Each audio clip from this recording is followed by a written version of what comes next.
The question of how to reopen schools safely has been perplexing Israel's government for weeks.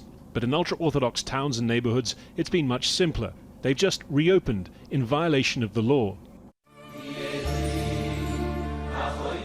An edict issued in the name of influential 92-year-old Rabbi Chaim Kanievsky, himself infected with the virus, was enough for hundreds of religious schools to welcome back their students.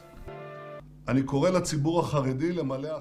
on the ultra-Orthodox public to follow the guidelines. Many follow them, but there is also a large group that does not follow them.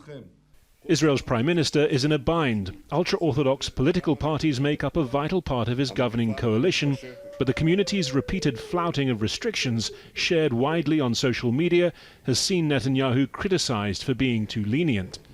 Ultra-Orthodox life is deliberately separate from the mainstream, the secular state at best mistrusted, sometimes rejected.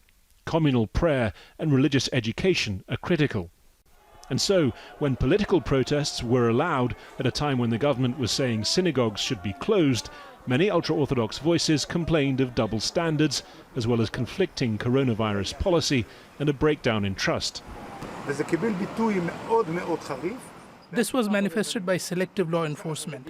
They treated the ultra-Orthodox with brutality and fines, something they did not do with others, and when the second wave arrived, the trust was utterly eroded. There has been a limited police response to the reopening of religious schools, but penalties have been few and schools have remained open. For some, it's a long-term calculation of priorities. Allowing religious practices to be restricted presents a bigger threat to this way of life than the virus does to individuals. There are a lot of situations that there is the rule and they are trying to bypass it, but this time it is very loud and clear, and this is why there is such a high tension now between the community and the state and the secular society in Israel. That's partly because of the numbers. Ultra-Orthodox Israelis make up 12% of the population and at one stage 40% of COVID-19 cases, bearing a disproportionate impact on the health system and the economy. When COVID-19 hit, some speculated that it might help bridge the gap between ultra-Orthodox and mainstream society. Instead, that gap has only widened, and with lives and livelihoods now at stake, long-simmering resentments have boiled up. When the pandemic eventually recedes, the intensified division of society might be one of its most significant consequences.